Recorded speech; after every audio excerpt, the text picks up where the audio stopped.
Hi, everyone, and welcome to a very special Talking Insomnia episode with Andreas. Andreas, welcome. Thank you, Daniel.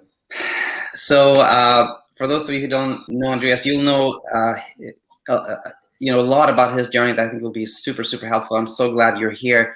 But I'll just say that I know you, Andreas, from a little time that you spent within the group coaching program and some comments, etc., that you left on the channel.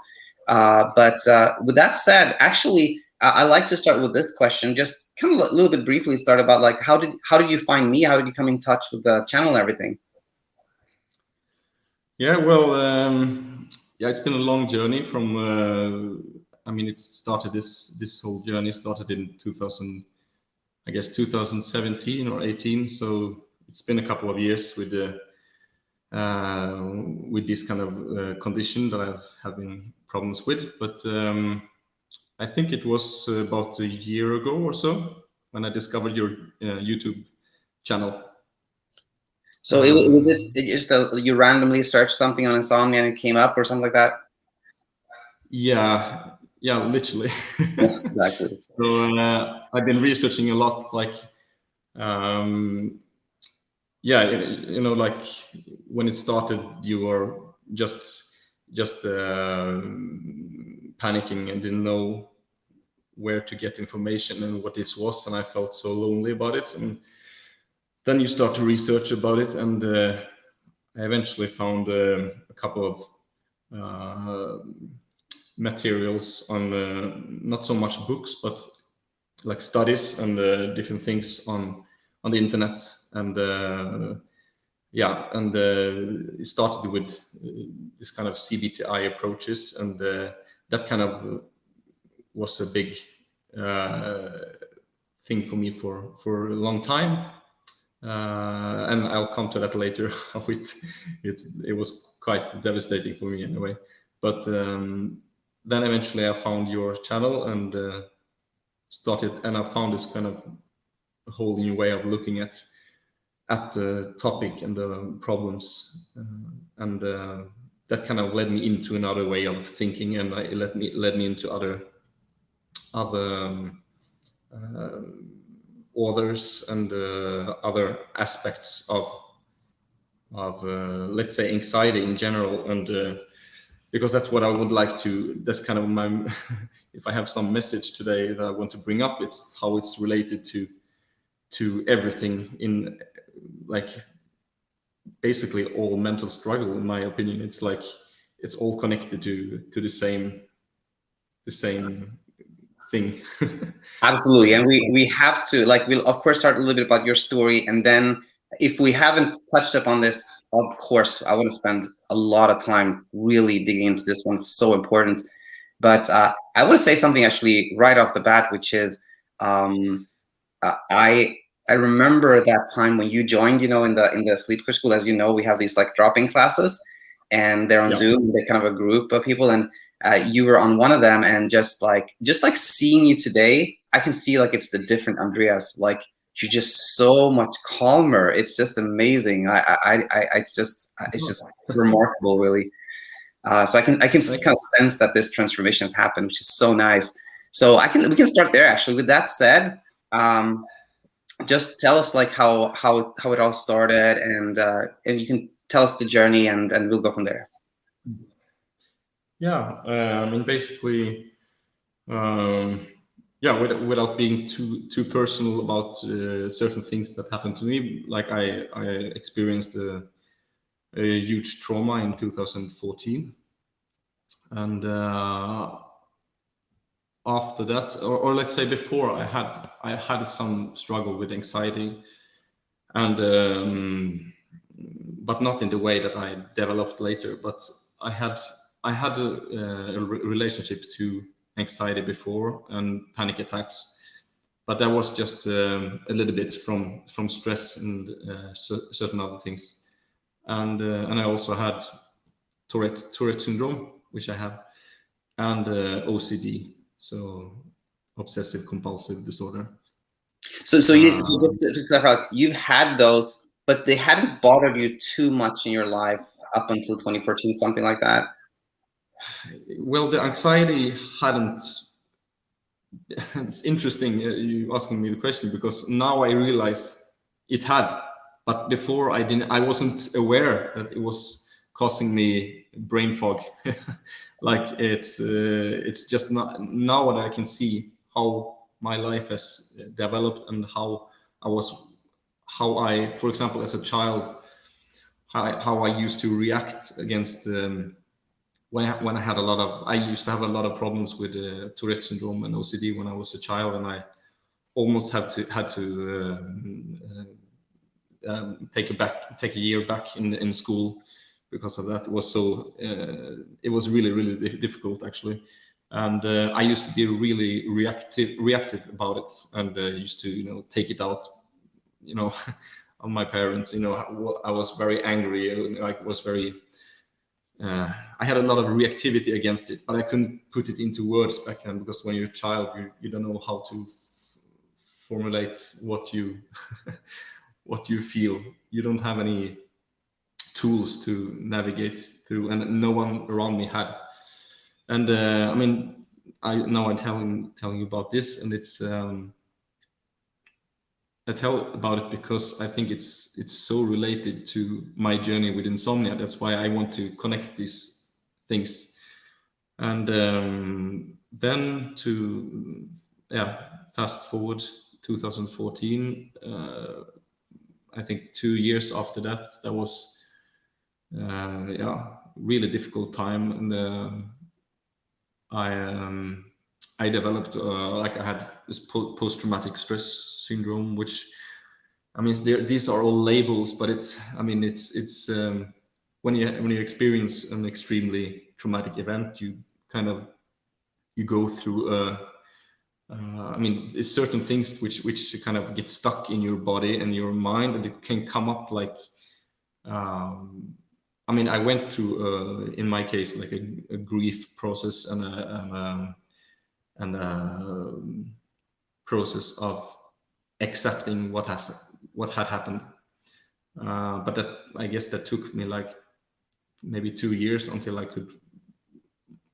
I started to, so to say, let go of what had happened. And but after that, I started to develop much more of a Tourette and OCD and anxiety, which I didn't have before. So it kind of, I guess it was somehow related to the accident, or I'm not really sure, to be honest, but I think it certainly had an impact on my nervous system. So when you get a shock like that, in your body gets kind of, it's a kind of shock for the body. So, and it happened in the night, so I guess that's also related to my insomnia as well, that it happened in the night, and that's I started to develop. Strangely enough, I didn't have any problems with sleep the kind of in the first 2 years after the event, but it developed later, and it started as general anxiety and like panic attacks and things like that. And I think I just wanted to like very briefly kind of summarize. So we, for anyone tuning in here, to me, and you can tell me if this is incorrect, is like, in retrospect, you actually now realize that Tourette's, like anxiety, OCD, they sort of come from the same place as PTSD, insomnia, all of it.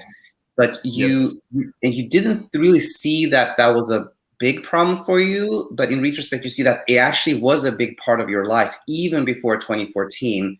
Now this really, really traumatic event happens at night in 2014, which surprisingly doesn't actually affect your sleep so much, but it leads to this process of like PTSD eventually coming to acceptance. But in that process, you now actually have more Tourette's, more OCD, more anxiety, and now some that's kind of where we are now, right? Yeah. Very well. So I just kind of summarized it here for anyone tuning in, and for us too. But so with that said, do continue. Yeah.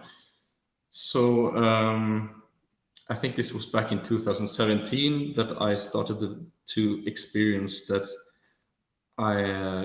because I usually had panic attacks in the night in the beginning, and it eventually developed in the daytime as well. So I could have like 10, 15 panic attacks a day. But in the night it was worst. And that's, I mean, it's very clear that evident why, because you're alone in the middle of the night and you're just with yourself. You can't distract yourself with watching some show or some Netflix show or playing piano or whatever you want to do. So you're with yourself and you feel like, oh, why is my foot is like does this strange things, or I feel like I might die soon, or something happens, something is about to happen, you know. And I guess that was maybe somehow because of the trauma I experienced, I guess. But anyway, it developed into this kind of, oh, what if I can't sleep tonight, you know, and then eventually it happened. I couldn't sleep for a night, and I heard from many that you have interviewed that for many people it's like a night and day thing. Like one night it's just the turn. So from that night they turned like into this feeling of not being able to sleep. For me it was more like a developing thing. It took a long time until I started to notice a bit of problems, and then I still had a belief that I, you know, could sleep. That's I haven't, as usual, I mean, most people never think of I mean, it never strikes them that they might not be able to sleep, you know. It's just a natural thing. So that kind of developed slowly and but steadily. So I thought, okay, I should probably go to the doctor and ask for advice and things like that. And I got some, as most people get, you know, what do doctors give when you tell them that you have problems sleeping? You get sleeping pills or you get antidepressants. And in my case, I tried both, and I tried a lot of medications, and yeah, it was terrible. It's just I'm so concerned about how I don't want to be, I mean, generalized how doctors treat patients with anxiety and such things, but in general, I mean, it's so common that they just give you some pills and hope for some magic, or they say that, okay, you can take these pills, but maybe after a week try without it for one night, you know. And like that's gonna solve everything. Like then you just think, oh, I haven't taken my medicine tonight, then I might not be able to sleep. So yeah, exactly. I'll just like very quickly comment on that one, which is it's such a weird message actually when you think about it. Like somebody tells you, oh, here's some medication. It's really not good. It's not good to take it, but I'm giving it to you anyway. But try not to take it. It's very strange, you know. And again, I always want to say to everyone, like the doctors like they have no clue either. They like literally don't know what they're doing, and they have so many people with anxiety, with insomnia, etc., and they don't know what to do. So they're also like both patient and doctor are both in this state of confusion. But absolutely, that message is so unhelpful, really. Yeah. So from that point, it's I mean, it was even more terrible because I got so much side effects from these medications that you have no idea. It was gruesome. It was terrible, and I went to the psychiatrist and who could write receipts for new medications, and he said like, oh, okay, this doesn't work. Okay, we can try another one to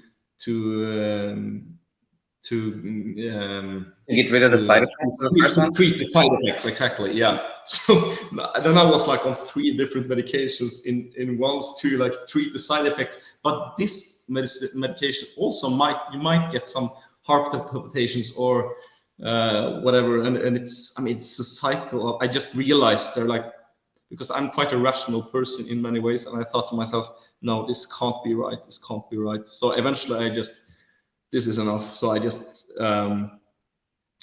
actually in that process I did it stopped completely when I did a test, because he said after like months of suffering from these medications, he said, oh, you might have, it might be a good idea to take a blood sample.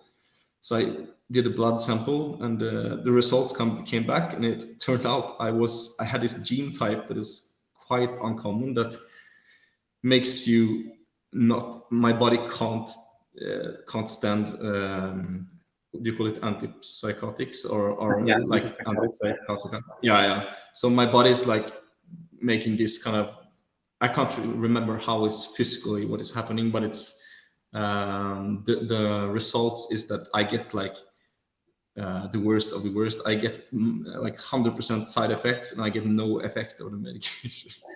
And it's like took like half a year until like, oh, it might be a good idea to take a blood sample. So I mean, I don't know what to say. I mean, by the way, Andreas, I want to say, because I know a lot of people who are tuning into this will wonder.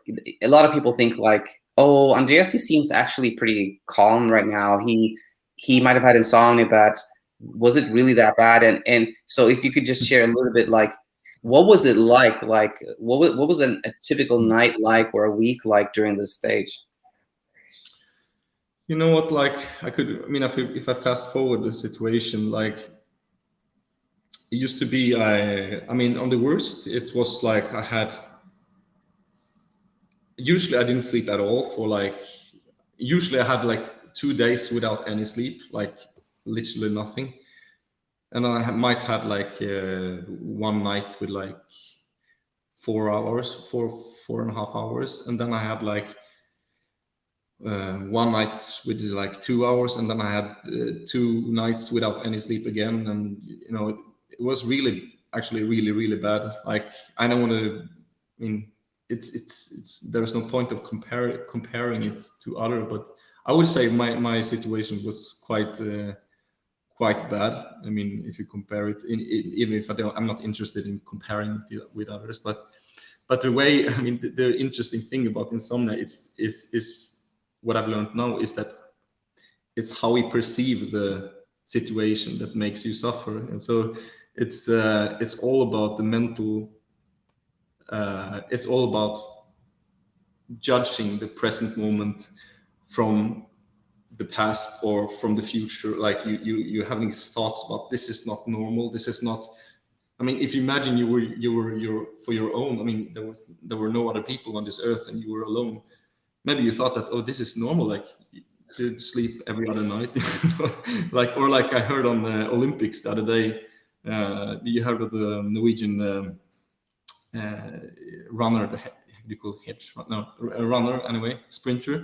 Yeah. Karsten Lundholm, he won gold medal, and he was asked how he prepared the day before, and he said, "Oh, I didn't get an, I slept almost nothing," and then he took a world record on the day after. That's amazing. I'm so happy you mentioned that, because I've been looking for one of those like examples of that. That's amazing. Yeah. Like, did the world record with like 1 second or something, crazy. So, but I mean, it's inside. I was gonna say, I want to talk more, of course, about like these insights you're dropping already, which is so amazing.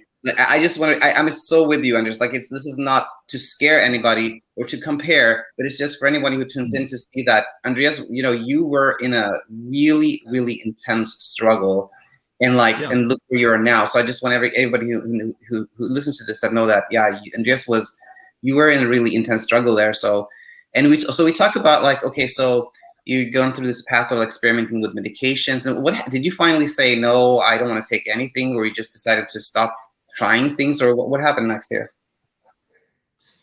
Yeah, I mean, I guess it was somehow that I felt inside of me, like I had this kind of gut feeling that this is wrong. There's something is wrong, and there is nothing wrong with me. It's just what I'm doing now is wrong. I just got this kind of, I don't know how to say it.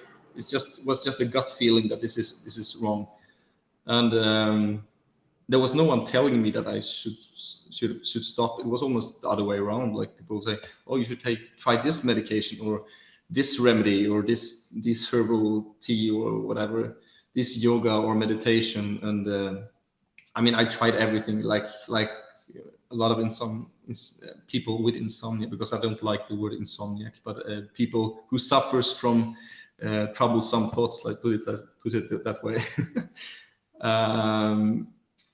I mean, I eventually stopped with the medication, and I was with a psychiatrist back then, and she said to me, like, because every time I came, I had not been sleeping at all, and she said I was crying out, and I was so angry with myself and everything, because I couldn't handle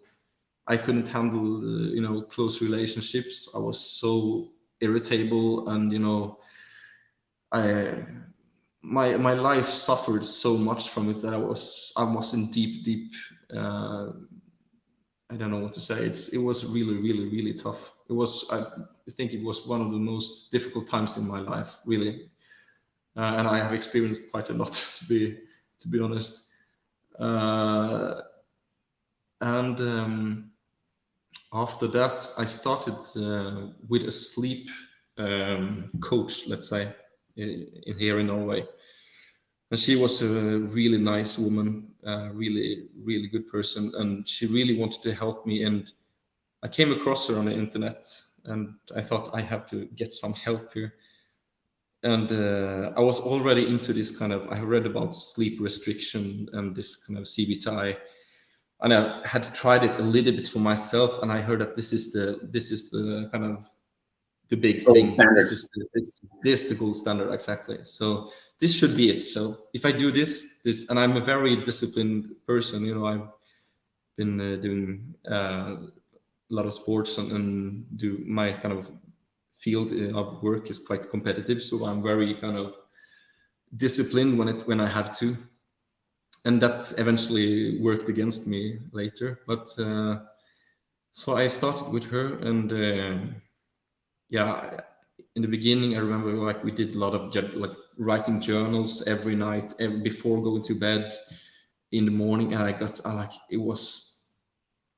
I mean, I really have to say that she was a wonderful human being, and I really respect her, and she helped me a lot with many things. But if I to be strict to talk about the approach itself, and I mean, I'm see now that like writing journals about sleep, and it was about things like, yeah, not drinking coffee before this or this time, wine intake, like it's important to meditate or do something like that, and a lot of like sleep hygiene, let's say. uh, and for a person with OCD, I mean compulsive thinking, I mean it was kind of it's like putting something on the fire, like it was like putting gas on the fire. Did you say that? Yes, It's exactly. really, it was terrible. I mean, it couldn't have developed worse. So that got me into like a real pit hole of, I mean, everything just collapsed completely, and that was the worst point in my journey. Like when I started with sleeping restriction And and that this was kind of stimuli so control. sorry, but with this lady, it was the whole, like, it was the sleep hygiene, the diary, the keeping track of everything, and it was also sort of like CBT-I based. Was there a sleep Exactly. too? Yeah. Yeah, that was the thing that it's interesting to think of it now, because she said that after a while, when she saw that, okay, this doesn't work. I mean, I did this sleep restriction and stimuli control so disciplined, and everything just got worse and worse and worse. And eventually she said, like, I think your problem is more about your nervous system. And she was right. I mean, she was right. It's just that to have the tools to work with that, I in to look back, she might not have been. She might have those tools, but we didn't work on that then. So yeah, I mean, I have so much to say about CBT-I, even though I I don't want to. I mean, I respect people who go through this, and I respect people who get a good results of it, and but it's, for me, it's just it's to work on the other, in the other direction, in the complete wrong end of it. I mean, I can't understand who came up with this idea. It's just, it's anxiety in general. I mean, it's just, I was thinking of another analogy the other day, like sleep restriction. It's like, if someone is afraid of dogs, it's saying to them, oh, don't go to the parks because there might be dogs there. And eventually you can kind of you will not be afraid of dogs anymore if you just keep away from them, you know. I can't understand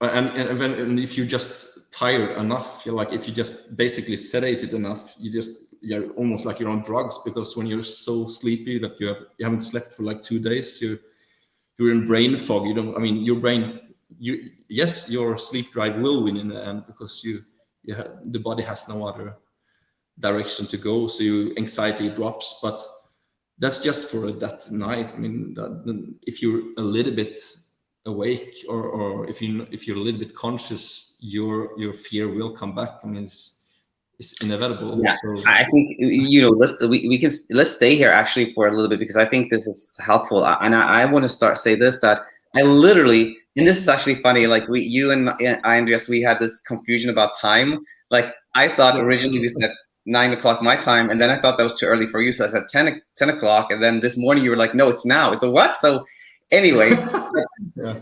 I just mentioned that because literally when you messaged me, I was talking to a client who had asked me about CBT-I, and like, why is it that for some people it seems to work and for others it doesn't, and the whole like sleep drive and all that thing.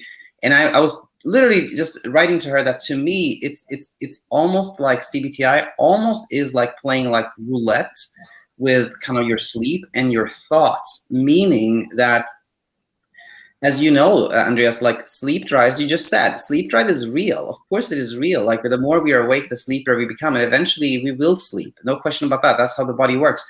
But then to translate that into, let's exploit this, let's use the sleep drive to our advantage, it's very, very risky, because either like you experienced, things just deteriorate because there's this idea that you have to control things, or for some people it leads to this state of like a truce, where people they have faith in there, like you had maybe some faith in your therapist or something like that, and that could have led to you feeling like, oh good, I'm in good hands, I don't have to do anything, and then you sleep a little easier. And then a lot of people see like, oh, it's working for me, and then they kind of end up in this place where there's like, oh, it's kind of working, and if I have insomnia again, I can use these like tools again. But they don't understand that the whole reason you slept better was not the techniques, not sleep drive. It was just because you had some guidance and support, and you felt a little bit less anxious about it. And then we have the kind of the jackpot, right? Some people win the jackpot with CBT-I, is what I call, which is when someone kind of just starts working with someone and they're like, oh, I don't have to sleep that much. Okay, I can spend less time in bed. I'm sleeping better. Oh, good. There was nothing wrong with me. There was never anything wrong with me. And I never have to do anything to sleep again in my whole entire life. They just got lucky. They just got lucky and sort of just abandoned the whole struggle. And anyway, that's my take on it. But what do you think? Yeah, exactly. And I think for people who don't suffer, I would say, my guess is that people who don't suffer from anxiety, I don't know if that's such a thing, that anxiety in general, but for me, I suffered, I had a lot of anxiety in general, like a lot of reactivity and a lot of mental struggle without insomnia. So, I mean, the CBT-I just focuses on sleep itself. And I mean, if you have anxiety, it affects everything in your body, and in the daytime and everything. It's not, insomnia is not something which just happens in the night. It's a much deeper and much more complex than that, and say, oh, you just go to bed, and when you're so sleepy that you fall off the chair, and then you go up at a certain time and it will solve everything. It's just, I don't know what to say. It's Exactly. just, Exactly. but It's such a simplistic it's idea. Yeah. yeah, and it's yeah, I can just tell a little bit about my experience with that. So like remember I had like three nights, I think, when I slept like, I think I had a 5 hour window of sleep, and I slept 5 hours like 3 nights in a row, you know, like many people do, like for a couple of nights, and then I started to doubt it, you know, and then everything collapsed, and then I like, should I go beyond 5 hours, you know, and like in CBT-I, they said, no, you should not go under 5.5 hours or something like that, because then it becomes destructive again. So the whole concept just falls apart there. It's just, Exactly. yeah, and then I started to eventually experiment myself, like, oh, what if I just sleep? Maybe I have to go under 5 hours. So I remember for a time I had like a 2 hour sleep window for myself.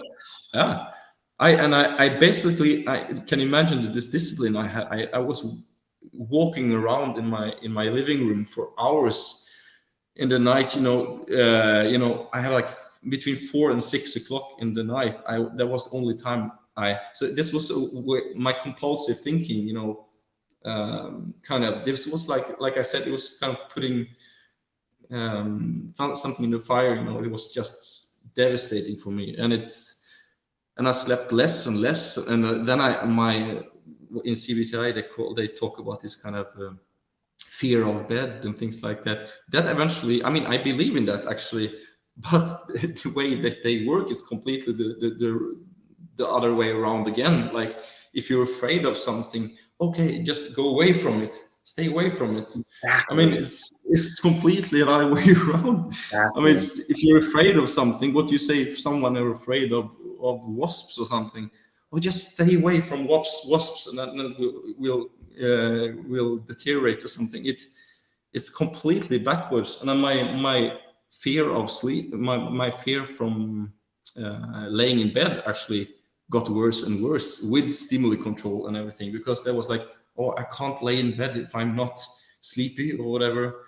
And I developed a lot. I mean, I think that's the conditioning of the mind in that way. It's true. I mean, it's just I think you mentioned it in an episode about this. Is it Pavlov's dogs? The Yeah. experience with the metronome and the saliva production from the dogs when they got food. And it's, I mean, it is true, but it's just when you have fear of something, I mean, you have to meet the discomfort. That was when I started to heal myself, when I started to understand that I have to meet my discomfort and my fear. I can't, because the only thing I had been doing was to avoid it and to Yeah. just distracting myself with everything that I could, you know. It's just, and that's just it's so terrible to be in that situation. I really hope that people who listen to this and think about going into the CBT-I route. I think, as I say, I don't want to be disrespectful to people who work with that, and it's good that some people have had good experience with it, but I think it's a very dangerous route. You should be very cautious with with what you do, because it's the mind is very absorbing, so it's very easy to fall into kind of a very compulsive behavior and think that this is going to solve everything, and you just go further and further away from the truth and what really works in the long run. As I think you called it immunity in one episode, or I think many episodes you have talked about this, and this is, I find this to be true. Like the best, if there is a best approach, or I don't know, but like in my opinion, the best approach is to meet this discomfort and work on that, and that is a way of dealing with life in general, because that's like how the East, I mean, the Zen Buddhism and I mean, in the yogis and in India, and I mean, I think even in, I read about the other day that in India, the yogis, they work on how to meet death, the moment of death, like when you're about to die, like to find peace in the moment of death. I mean, can you imagine, like, such a strange thing to think about? But I mean, there is a lot of truth in it. Like, it's about we are so capable of things that we don't understand if we're capable of until we have met our fear and really discover that this it's just a mindset. The yeah, to suffer is a mindset. It's something that you create in your own mind, actually. It's really strange. This is so deep and so true, in my opinion, so true. And you know, to me, it's like I say this often to my wife, like in different contexts, but like death is inevitable, but fear of death is not inevitable. And to me, that signifies, like, if you think about it, every fear we have, fear of wasps, fear of being awake at night, fear of being anxious, fear of losing our jobs, in the end, it's all the fear of death. It's all a version of that. That's ultimately what we're afraid of. So if you're no longer fear of dying, like if you're no longer afraid of dying, then you literally are not going to be afraid really of anything else, which is so profound. But anyway, now we're going in the deep end again, and I want to go there. I do want to go there, but first I want to finish your story here. So I think now we're in this point where, oh my gosh, like you tried CBT-I, it was devastating. I mean, I can only imagine how like hopeless things must have felt when like the gold standard didn't work and you really worked so hard on it. So what happened next from there? I mean, that's where I found you, Daniel, and I started to watch, like, I think every episode I came around, like many other people. When I think many people who understand that CBT-I is not right for them, they try to go in another direction, and eventually, I mean, there's not so many people talking about these subjects, and you're one of them. So yeah, it's amazing that you have your channel and everything you do for the, let's say, the community. So it's that's where I found you, and yeah, eventually I started in this program. You have the forum group, and it's called a self-coaching. Yeah, now I now a new name for it is the Insomnia Immunity Program. But yeah, it's like Okay, program. Yeah, that's a good. Yeah. So I joined that, and that was amazing in many ways. But I found out after a while that wasn't the forum thing wasn't really for me. I could feel that it was I had to find out things for my own, and so I eventually left that, but I took I mean, I still thought about all the things that you talk about, and I mean I mean, I think the first thing that really hit me was the gas and brake model you talk about, and how that's where I realized that I had worked in the wrong direction. Like, I had only worked on trying to fix the gas, but there had never been a problem with the gas. I mean, it's the brake that is the problem in insomnia and in anxiety in general. I mean, it's we have so much freedom inside of us. I mean, it's the fear that takes away our freedom. So it's that was really groundbreaking for me when you talked about that. And eventually it led me into another guy's program. He's called Guy Guy Meadows. Guy Meadows, yeah. Yeah, name Guy. And so I started to read about it's called the ACT or ACT. I'm not sure how to pronounce it, but so I thought that I have nothing to lose. Like I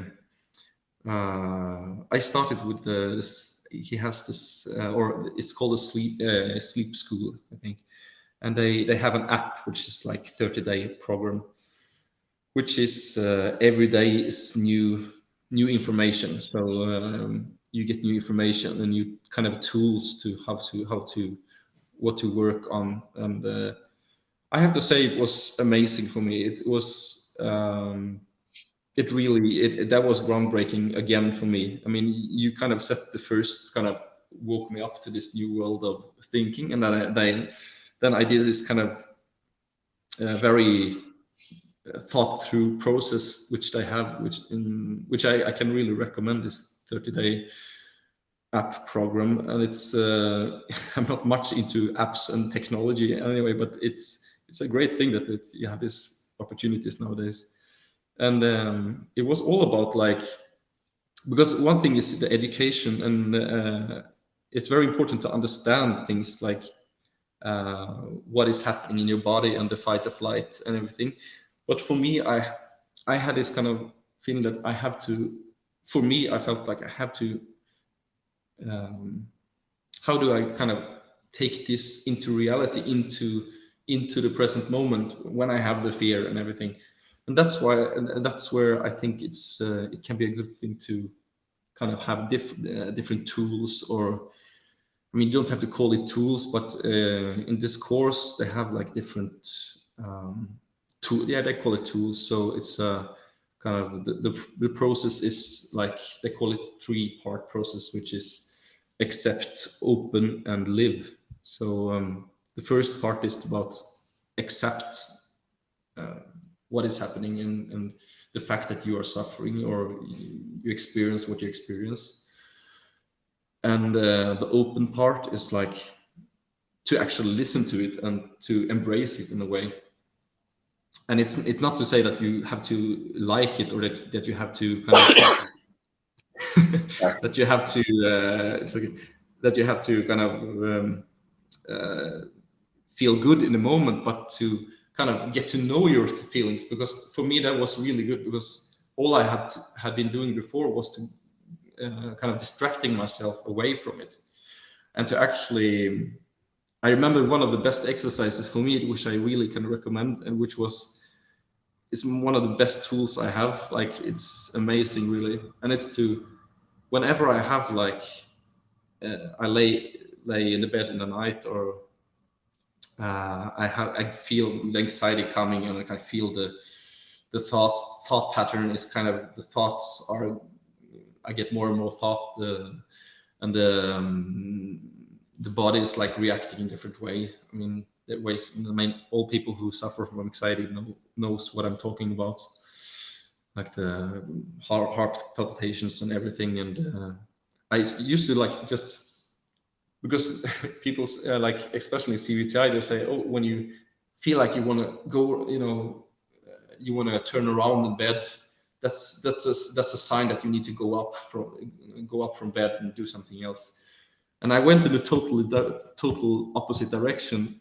I said to myself, now I'm going to embrace this situation as a moment of learning, and to self study myself, and to see what it is, and to get to know these things. And in the beginning, it was terrifying. It was terrifying, but it's very interesting what is happening after a while, when you. I mean, that's why I want to talk about the relationship with things that I've suffered before, and grief and things like that. The part of letting go, kind of, which happens naturally when you have something which is kind of that you come, like a disease, or someone had died or something like that you can't do anything about, right? But insomnia is a difficult thing, because you think that you can do something about it. So there's this kind of, and depression, everything, you feel like there's something I can do. So that makes you not want to accept the situation. You don't want to do everything you can to not experience this discomfort. And I eventually just lay down in bed, and like I felt like my feet was jumping off the roof and everything, and I'm going to die now or everything. But I just lay there completely still. I said to myself, I'm going to lay here completely still and accept everything that happens. And that's very interesting, because I noticed that when I just move a little bit, like when I start to move, it's actually a distraction. I don't want to say that, I don't want to make this into like a sleep effort, like, oh, you have, every time you have anxiety, you have to be completely still. It's not that. But if you understand it in the right way, like laying completely still makes you very aware of what's happening inside of you. I mean, if you lay completely still, and this works also for my Tourette syndrome and the OCD part. So when you have a urge to do something about the discomfort that you're feeling, you get an urge to, let's say, do something or twitch or whatever you want to do, or scream or cry or whatever.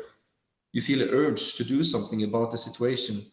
You kind of just observe the situation. You observe your mind, your thoughts, and your feelings, and you just kind of, it doesn't happen overnight. I mean, it's a process of self-development and of inner.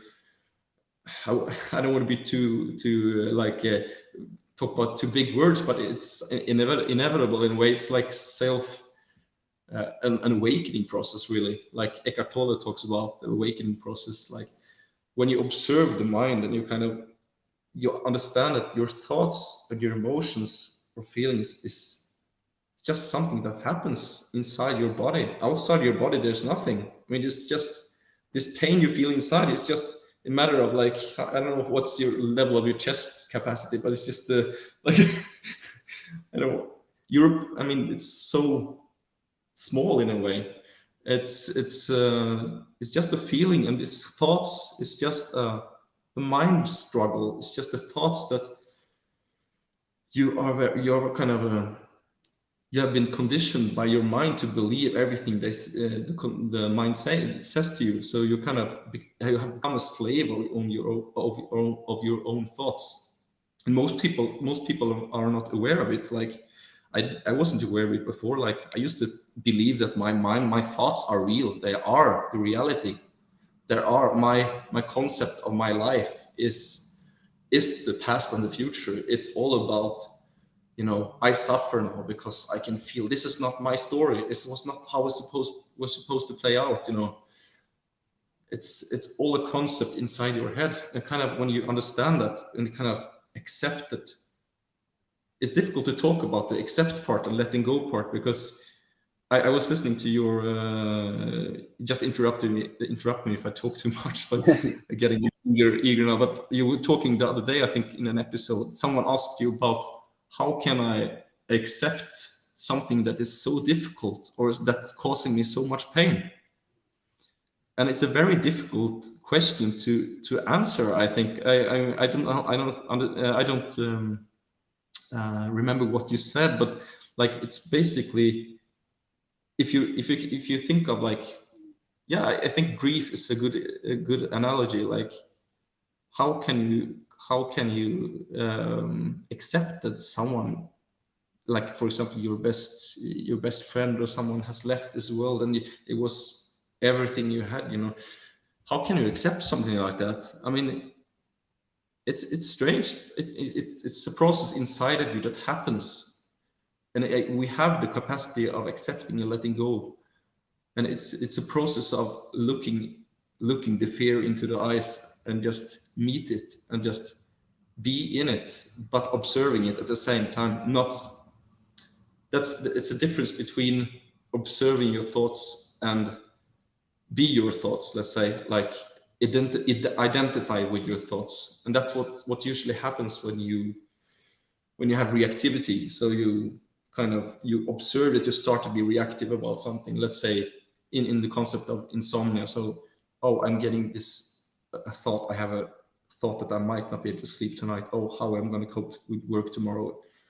So it's a thought pattern comes up, and then something around you, your dog barks or something, and you do this, or then you're, oh no, oh, the time is already 11 o'clock, oh no, and you kind of, the mind is it's kind of toxic when the thoughts kind of looping around, and you buy into these thoughts like they were truth, and then I mean, yeah, it's inevitable that you become identified with them, and then you kind of lose your consciousness completely, and then you're lost, and then you wake up suddenly in the middle of, let's say you're in a quarrel or something, you just start to scream, and then you're just in the middle of the anger and everything, you just notice there's something inside you saying, oh, what am I doing now? Like, what is this? And that's your kind of this is concepts of what I've learned from reading Eckhart Tolle.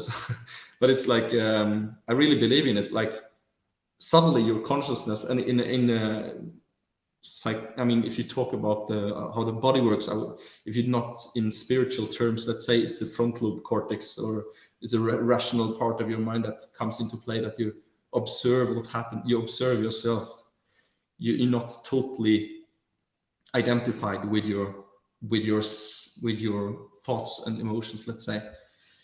And this was a huge process for me, and this is for me, that was the big turning point, when I realized that I have to meet these uncomfortable experiences and just sit with it and be with it, and accept it and go on with my day, and kind of accept that this is how it is, and it can't happen overnight. There is no magic. It's like I have to accept this. It's not like that. It's just you have to every time you feel discomfort, invite it and listen to it, and know that it will hurt. It will hurt for a while, yes, but there will come a time when you feel that the discomfort inside of you starts to letting go. If you're not kind of trying to distract yourself all the time, then you're not meeting the fear. Though I would say sometimes it can be a good idea, if you go completely in a panic mode, I would say, okay, it might be a good idea sometimes to go out of the situation and watch TV or do something else, because that can take your mind into just for the moment to kind of re-establish, to go into the situation again. Just like if you go into the tiger's cave, when you're afraid of it, and you got, I'm panicking. Okay, I go out again. Okay, can I go in again a little bit? Can I kind of meet the fear? I guess it's not black and white. Of course, there is some good things with distracting your mind as well, and it can also be a way of being in the moment. Like doing something which is fun can be actually a kind of part of meditation. Like you're in the present moment, totally. You're not thinking about negative thoughts. You're just in this kind of, and this can be a good thing. But for me, in my opinion, I don't think it's a solution itself. You have to meet it can trick, for some people it might be able to work, because it just tricks the situation in some sort of way. But for me, it didn't work. It's I'm just like, I haven't said anything for quite a while here, and it's simply because it's just like music. Listen to you talk, Andreas. It's like all these truths, so profound truth, and you've experienced them, you've seen them. So I just, for anyone that's tuning in here, I just want to say, when you hear Andreas talk here, it may be difficult to see the wisdom because it's so difficult to explain this. But I would say just listen to this a couple of times, and you'll see it. But I think a couple of things that we can just stay a little longer on was like, there's so many things actually to choose from, so many things you said, but one that came to mind was the OCD, because that's a topic that comes up a lot that we haven't talked so much on the channel. But it's like you have this urge to do something, right? And in reality, that is some type of escape. Like you have an uncomfortable emotion and you do something, and then that gives you a little bit of relief, and that can seem like it was a good thing, but actually that just has kind of reaffirmed that you have something that you have to escape or something. And then what came to mind was that when you said, when I just observe it,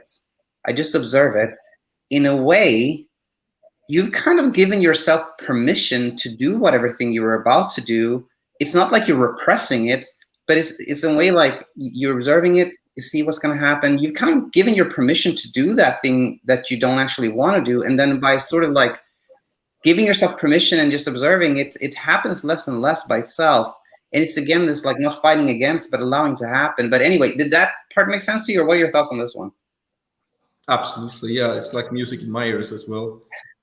It's I had this moments before in my anxiety and OCD and Tourette's history, that kind of, when I look at it now, it was just, why didn't it click for me then? Like, why couldn't I apply that experiences on insomnia? Because I remember I had, like, with my anxiety, I used to have like a lump in my throat for like years. I used to have a lump. I felt like I had something real, like something was stuck in my throat for like 2 years, I think.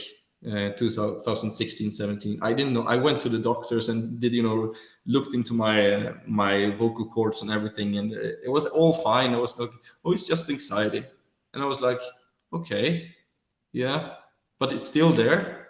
Like, what is this?